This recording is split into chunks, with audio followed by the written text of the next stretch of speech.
जय हिंद प्यारे दोस्तों।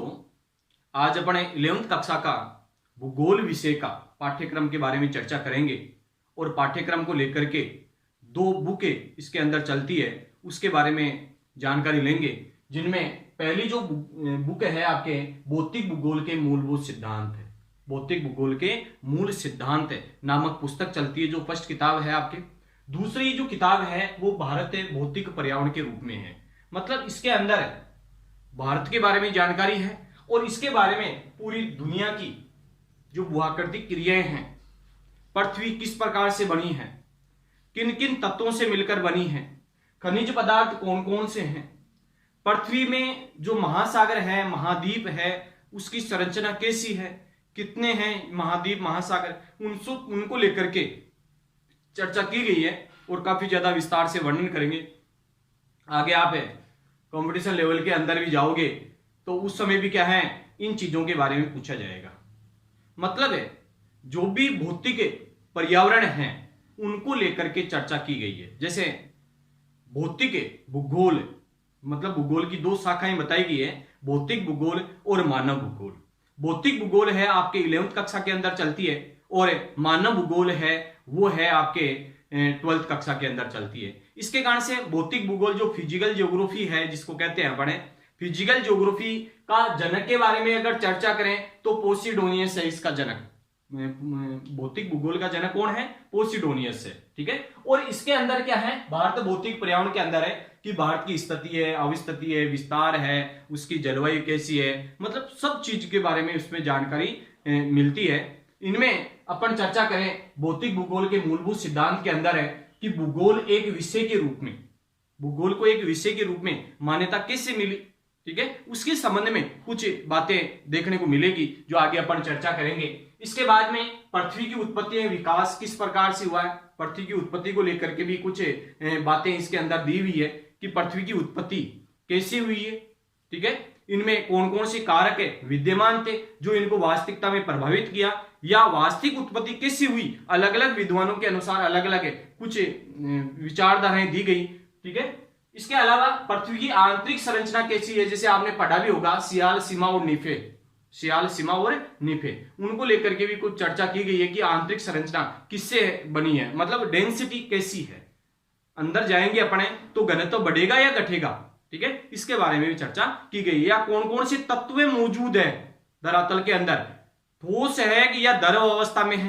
ठीक है। इस प्रकार की कुछ बातें इसके अंदर बताई गई है। फिर महासागरों और महाद्वीपों का वितरण के बारे में दिया है कि भाई विश्व के अंदर कितने महासागर है, कितने हैं महासागर, महासागरों की संख्या कुल मिलाकर के कितने हैं, 5 है, और महाद्वीपों की संख्या कितनी है, 7 है। ठीक है। जिनमें अगर क्रम से देखें अपन, क्षेत्रफल के अनुसार देखें, बड़े से छोटे की ओर देखें तो कौन कौन से होंगे, जैसे एशिया है, अफ्रीका है, उत्तरी अमेरिका है, दक्षिणी अमेरिका है, अंटार्कटिका है, यूरोप है और ऑस्ट्रेलिया। इस प्रकार का इनका क्रम है। उसी प्रकार से महासागरों का क्रम भी ऐसा है, जैसे प्रशांत महासागर है आपके, फिर अटलांटिक महासागर या अंध महासागर है, फिर हिंद महासागर है, फिर दक्षिणी ध्रुव महासागर है, और लास्ट जो सबसे छोटा अगर देखें तो वह है आर्कटिक महासागर, या जिसको कहते हैं उत्तरी ध्रुव महासागर। किस नाम जानेंगे, उत्तरी ध्रुव महासागर के नाम से उसको जानेंगे। मतलब इसके बारे में चर्चा की गई है कि भाई इसकी आकृतियां भी कैसी है,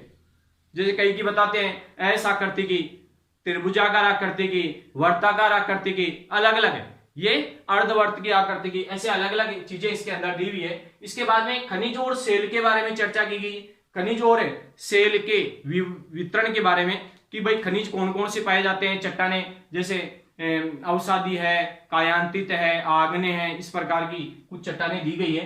फिर भूआकृतिक प्रक्रियाएं कैसी है, भूआकृति के आकृतियां तथा उनका विकास किस प्रकार से हुआ है, उनमें परिवर्तन भी कैसे हुआ है। ठीक है। वायुमंडल का संगठन संरचना के बारे में, जो मनुष्य श्वसन क्रिया करता है वो एक वायुमंडल की देन है, बादल बनते हैं, मौसमी घटनाएं जो घटित होती है वो वायुमंडल की देन है।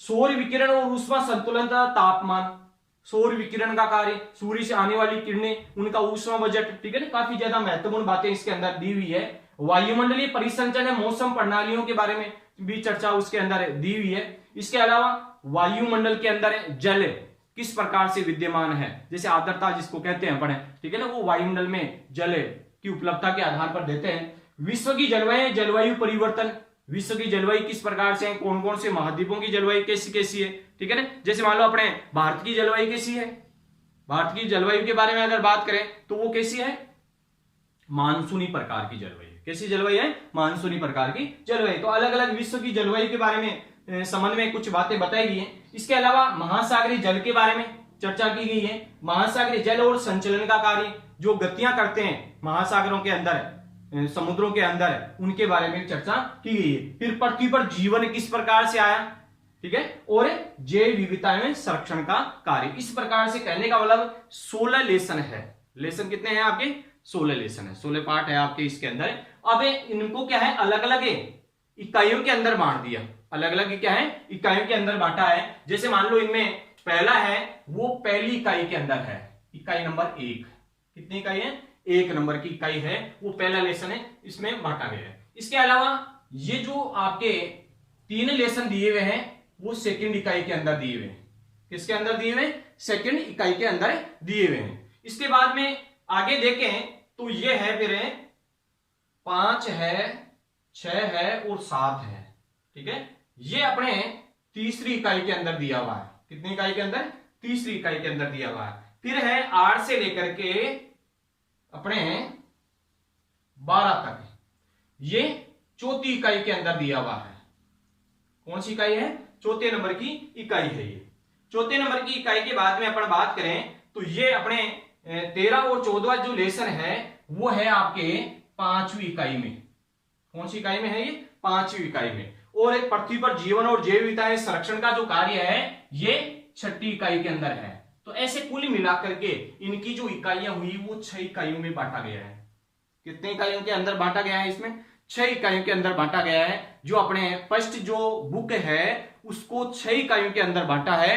और इनमें कुल टोटल जो लेसन है वो है 16 लेसन। कितने लेसन है, 16 लेसन। जैसे फर्स्ट इकाई के अंदर आपके लेसन है वो भूगोल एक विषय के रूप में है, भूगोल एक विषय के रूप में है, वो फर्स्ट इकाई के अंदर है। सेकंड इकाई के अंदर है पृथ्वी की उत्पत्ति है, विकास है, पृथ्वी की आंतरिक संरचना है, महासागरों महाद्वीपों का वितरण है, ये सेकंड इकाई के अंदर है। इसके अलावा आपके खनिज हैं, सेल हैं, भूआकृतिक प्रक्रिया हैं और भूआकृतियां तथा उनका विकास है, वो तीसरी इकाई के अंदर आता है। इसके बाद में वायुमंडल का संगठन है, संरचना है, सौर विकिरण, ऊष्मा संतुलन है, तापमान है और वायुमंडलीय परिसंचरण है, मौसम प्रणालियां हैं, वायुमंडल में जल है और विश्व की जलवायु परिवर्तन है। ये काफी लेसन है, 8वां, 9वां, 10वां, 11वां और 12वां। ये लेसन है जो है आपके चौथी इकाई के अंतर्गत आते हैं। कितने, कौन सी इकाई होगी, 4 इकाइयां होगी। 4 इकाई के बाद में आपके जो 13वां लेसन है महासागरीय जल है और महासागरीय जल संचलन का कार्य है। महासागरीय जल संचलन कार्य महासागरीय जल है, ये कौन सी इकाई में, 5वीं इकाई के अंतर्गत आती है। इसके बाद में 15वां जो लेसन है और 16वां लेसन है। 15वां जो लेसन है पृथ्वी पर जीवन है और 16वां लेसन है जैव विविधता में संरक्षण का जो कार्य है। ये कुल मिलाकर के 6 इकाइयों में इसको बांटा गया है। जो फर्स्ट बुक है आपके कि भौतिक भूगोल के मूल सिद्धांत नामक जो पुस्तक है उसमें 6 लेसन है और 16 लेसन है और 6 इकाइयों में इसको वर्गीकृत किया गया है और पृथ्वी के संपूर्ण पर्यावरण के बारे में जानकारी लेती है। अर्थात भौतिक पर्यावरण का मतलब है भौतिक पर्यावरण का अध्ययन करना। भौतिक पर्यावरण का अध्ययन करना ही क्या कहलाएगा, भौतिक भूगोल के नाम से उसको जाना जाता है। अब एक सेकंड जो किताब आती है आपके, सेकंड किताब के अंदर ये दिया हुआ है कि भारतीय भौतिक पर्यावरण, भारतीय भौतिक पर्यावरण के रूप में दिया हुआ है। भारत भौतिक पर्यावरण के अंदर अगर देखें तो पहला लेसन है आपके भारत और स्थिति, उसकी भारत की स्थिति, भारत और स्थिति उनकी, मतलब भारत की स्थिति कैसी है, उसका आकार कैसा है, ठीक है ना। इसके अलावा संरचना भूआकृति विज्ञान के अंतर्गत इसकी संरचना कैसी है, भूआकृति विज्ञान कैसा है, ठीक है ना, उनके संबंध में भी कुछ चर्चा की गई है। फिर नदियों के बारे में है जिसको अपवाह तंत्र के नाम से जाना जाता है। अपवाह तंत्र के बारे में मतलब नदियों के बारे में चर्चा की गई है। फिर चौथा लेसन है आपके जलवायु का। जैसे किसी विस्तृत क्षेत्र में लंबे समय में औसत वायुमंडलीय दशाओं के योग को क्या कहलाएगा, वो जलवायु। जैसे मौसम और जलवायु अलग अलग है दोनों चीजें। मौसम किसे कहेंगे कि किसी स्थान विशेष में, समय विशेष में औसत वायुमंडलीय दशाओं के योग को तो क्या कह देंगे, मौसम कह देंगे। ये हो सकता है 1 घंटे में परिवर्तित हो जाए, 1 दिन में हो जाए, ठीक है ना, एक महीने में हो जाए, ये चेंज होता रहता है, मतलब मौसम परिवर्तन हो सकता है, लेकिन जलवायु परिवर्तन नहीं होता है, ये स्थायी चीज है। ठीक है ना, ये 40 वर्ष 50 वर्ष का कार्यकाल होता है और उसकी औसत वायुमंडलीय दशाओं का योग उसके अंदर लिया जाता है, तब जाकर के क्या है, जलवायु वहां की निकाली जाती है। इस प्रकार का ये कार्य किया जाता है। तो जलवायु है प्राकृतिक वनस्पति, वनस्पति के अंदर सब चीज आ गई, उसके अंदर पेड़ पौधे जितने भी है वो वनस्पति के अंदर आ जाता है। इसके बाद में मृदा, मृदा जैसे अपने नॉर्मल सा इक्वेशन कहते हैं कि भाई मृदा किसे कहेंगे, मृदा सोइल जिसको कहते हैं अपने, कि धरातल की वह ऊपरी परतें जो चट्टानों के विखंडन विघटन तथा सड़े गले पदार्थों से मिलकर बनती है, वो क्या कहलाएगी, मृदा के नाम से जाना जाता है। वो किस प्रकार की है, कौन कौन सी रूपों में है, गठन उसका किस प्रकार से, कणों के आधार पर उसको क्या है, आकार के आधार पर कितने भागों में बांटा गया है, तो उसके संबंध में भी ये चर्चा की गई है। फिर लास्ट जो आता है आपके ये लेसन है कि प्राकृतिक संकट है आपदाएं, प्राकृतिक संकट और आपदाओं के बारे में इसके अंदर दिया हुआ है। तो इस प्रकार से कुल मिलाकर के ये 7 लेसन है। कितने लेसन है इसके अंदर, 7 लेसन है। 7 लेसन का कुछ विवरण इसके अंदर दिया हुआ है। अब 7 लेसन को भी क्या है, अलग अलग इसके अंदर बांटा गया है, जिनमें पहली जो इकाई है आपके वो है पहले लेसन के अंदर, पहली इकाई में जो है वो पहला लेसन ही है, जिसका नाम है भारत स्थिति। भारत की क्या है, स्थिति के बारे में पहला जो है आपके भारत की स्थिति वो पहले के अंदर आती है, और 2 और 3 नंबर का, 2 और 3 नंबर का जो लेसन है वो सेकंड इकाई के अंतर्गत आती है। कौन सी इकाई के अंतर्गत आती है, सेकंड इकाई के अंतर्गत होती है। फिर 4, 5 और 6 ये तीसरी इकाई के अंतर्गत आती है, तीसरी इकाई के अंतर्गत आती है। और 7वां जो लेसन है वो है आपके चौथी इकाई के अंतर्गत आता है। इस प्रकार से कुल मिलाकर के 4 इकाइयों में व्यवस्थित है। कितनी इकाइयों में बांटा गया है इसको, 4 इकाइयों के अंतर्गत बांटा गया है। 4 इकाइयां हैं, 4 इकाइयों के अंतर्गत इसको बांट दिया, तो कुल मिलाकर के 7 लेसन है। और 7 लेसन में मतलब है भारत के बारे में जानकारी दी गई है इसमें स्पष्ट रूप से, किसमें दी, क्योंकि भारत भौतिक पर्यावरण के संबंध में लेसन है, मतलब बुक है आपके, और उसके अंदर 7 लेसन दिए हुए हैं और उसको 4 इकाइयों के अंतर्गत बांटा गया है। जैसे मान लो पहला जो लेसन है आपके भारत स्थिति है, भारत के बारे में पूरी संपूर्ण जानकारी, भाई यहाँ ये कौन से गोलार्ध में स्थित है, जैसे उत्तरी पूरी गोलार्ध में स्थित है भारत देश, ठीक है, इसका अक्षांश और देशांतरी विस्तार कितना है, इसकी समुद्र तल से ऊंचाई कितनी है, ठीक है, ये समुद्र मील के अंदर उसकी कितनी दूरी है, सीमा कितनी है, तटीय सीमा कितनी है, ठीक है, स्थलीय सीमा कितनी है, ठीक है, कितने राज्य हैं, कितने केंद्र शासित प्रदेश है, सब के बारे में जानकारी इसमें मिलती है। संरचना भूआकृति विज्ञान, इसको भौतिक भागों में भी बांटा गया है। कितने भौतिक भागों में बांट दिया, जैसे मान लो 6 भौतिक विभागों में बांटा गया है। जैसे उत्तरी पर्वतीय प्रदेश है आपके, उत्तर का विशाल मैदान है, थार का मरुस्थल है, प्रायद्वीपीय पठार है, समुद्र तटीय मैदान है, द्वीप समूह है। इस प्रकार से कुल मिलाकर के 6 भागों में इसको बांट दिया। कितने भागों में बांट दिया इनको, 6 भागों के अंदर बांट दिया। फिर इसकी जलवायु कैसी है, मानसूनी प्रकार की जलवायु है, ठीक है, तो ये अलग अलग है, ये अरब सागरीय मानसून है, बंगाली खाड़ी का मानसून है, या दक्षिणी पश्चिमी मानसून है, या उत्तरी पूर्वी मानसून है, या पश्चिमी विक्षोभ है, ठीक है ना, अलग अलग रूपों के अंदर इसके बारे में चर्चा की गई है। इसके बाद में अगर देखिए प्राकृतिक वनस्पति के बारे में, भाई सदाबहार वन है, मरुस्थलीय प्रकार का है, उष्ण कटिबंधीय कंटीले वन है, पर्वतीय वन है, अनूप वन है, किस प्रकार के वन पाए जाते हैं, कहां कहां पाए जाते हैं, उसके बारे में संपूर्ण जानकारी हमारे को मिलती है। इसके बाद में मृदा के बारे में वही स्थिति है कि गठन है,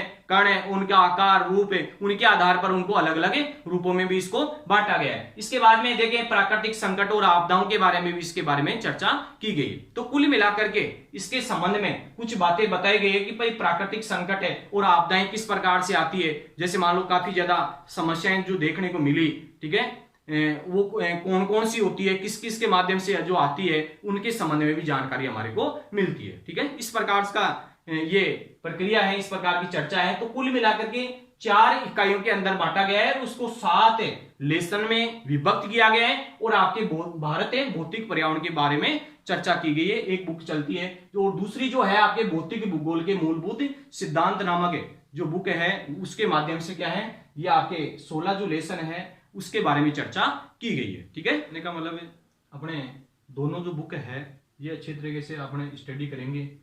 भौतिक भूगोल के मूलभूत सिद्धांत नामक जो पुस्तक है उसके अंदर चर्चा करेंगे अपने। इसके बाद में अपने भारत भौतिक पर्यावरण के बारे में संदर्भ में अपन बात करेंगे। कल नेक्स्ट जो वीडियो है उसमें से मतलब दोनों सब्जेक्ट में से कोई सा भी एक लेसन का अपन टॉपिक क्लियर करवाएंगे, ठीक है। तो इसके साथ में आपको ध्यान भी रखना है कि किस प्रकार से कौन सा लेसन तैयार करना है।